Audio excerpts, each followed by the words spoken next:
Numbers 23. Balaam said, Build me 7 altars here, and prepare 7 bulls and 7 rams for me. Balak did as Balaam said, and the 2 of them offered a bull and a ram on each altar.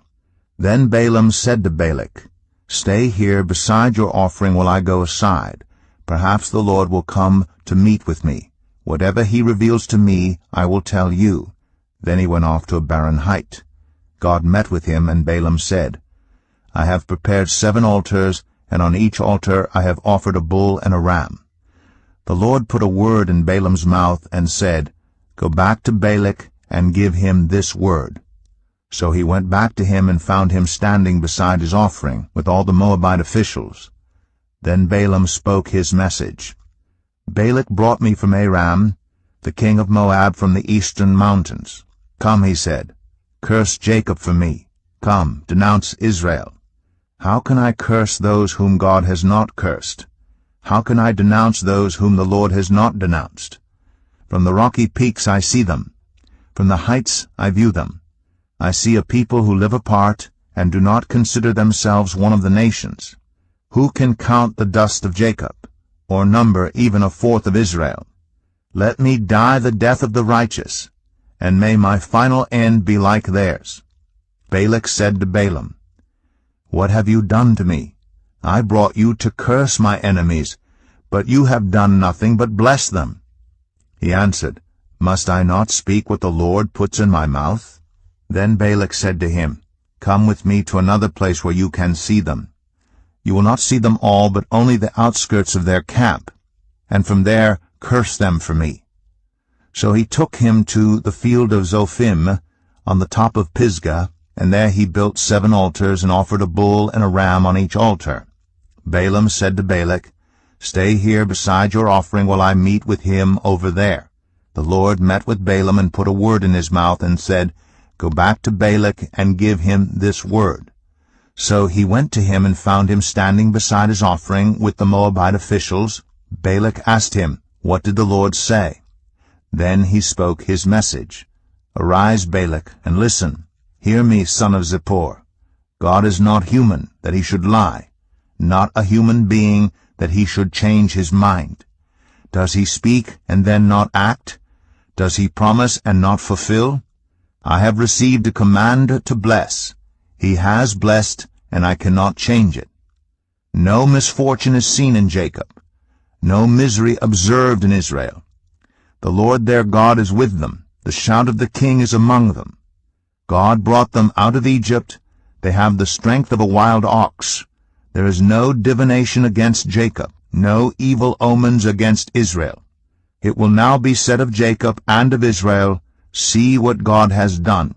The people rise like a lioness. They rouse themselves like a lion that does not rest till it devours its prey and drinks the blood of its victims. Then Balak said to Balaam, Neither curse them at all nor bless them at all.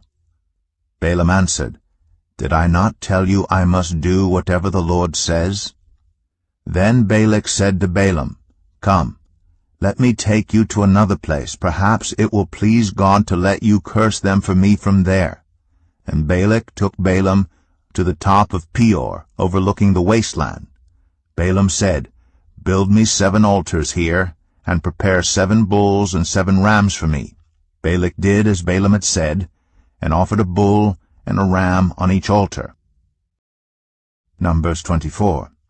Now when Balaam saw that it pleased the Lord to bless Israel, he did not resort to divination as at other times, but turned his face toward the wilderness. When Balaam looked out and saw Israel encamped tribe by tribe, the Spirit of God came on him, and he spoke his message. The prophecy of Balaam son of Beor, the prophecy of one whose eye sees clearly, the prophecy of one who hears the words of God, who sees a vision from the Almighty, who falls prostrate, and whose eyes are opened. How beautiful are your tents, Jacob, your dwelling places, Israel. Like valleys they spread out, like gardens beside a river, like aloes planted by the Lord, like cedars beside the waters.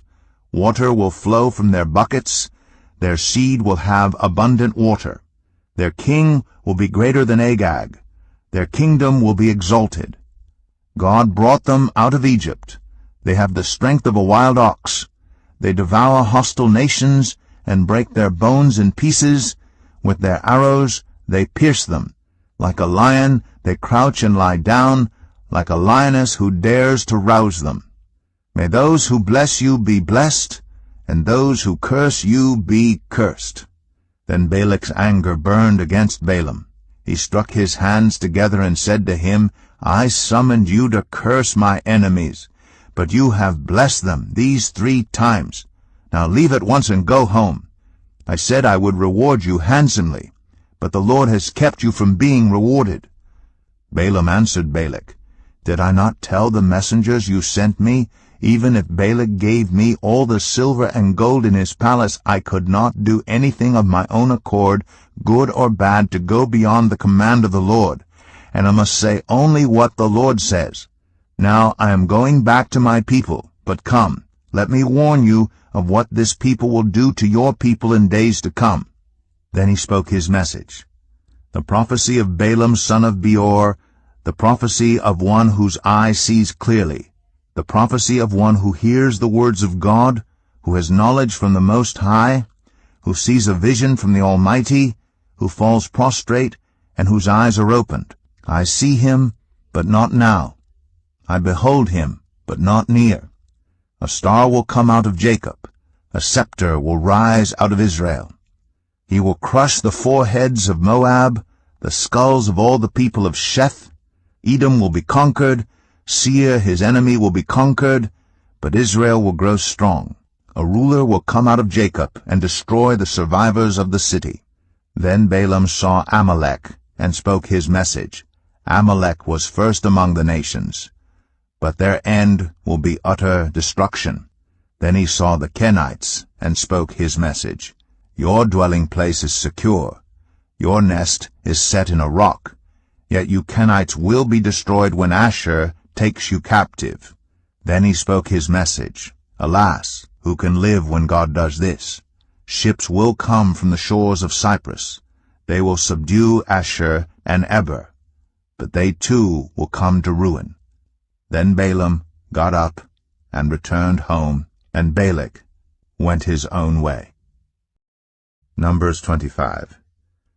While Israel was staying in Shittim, the men began to indulge in sexual immorality with Moabite women, who invited them to the sacrifices to their gods. The people ate the sacrificial meal and bowed down before these gods. So Israel yoked themselves to the Baal of Peor, and the Lord's anger burned against them. The Lord said to Moses, Take all the leaders of these people, kill them and expose them in broad daylight before the Lord, so that the Lord's fierce anger may turn away from Israel. So Moses said to Israel's judges, Each of you must put to death those of your people who have yoked themselves to the Baal of Peor. Then an Israelite man brought into the camp a Midianite woman right before the eyes of Moses and the whole assembly of Israel, while they were weeping at the entrance to the tent of meeting. When Phinehas, son of Eleazar, the son of Aaron, the priest, saw this, he left the assembly, took a spear in his hand, and followed the Israelite into the tent. He drove the spear into both of them, right through the Israelite man and into the woman's stomach. Then the plague against the Israelites was stopped. But those who died in the plague numbered 24,000. The Lord said to Moses, Phinehas, son of Eleazar, the son of Aaron, the priest, has turned my anger away from the Israelites. Since he was as zealous for my honor among them as I am, I did not put an end to them in my zeal. Therefore tell him I am making my covenant of peace with him. He and his descendants will have a covenant of a lasting priesthood, because he was zealous for the honor of his God and made atonement for the Israelites. The name of the Israelite who was killed with the Midianite woman was Zimri, son of Salu, the leader of a Simeonite family. And the name of the Midianite woman who was put to death was Cosbi, daughter of Zur, a tribal chief of a Midianite family. The Lord said to Moses, Treat the Midianites as enemies and kill them. They treated you as enemies when they deceived you in the Peor incident involving their sister Cosbi, the daughter of a Midianite leader, the woman who was killed when the plague came as a result of that incident.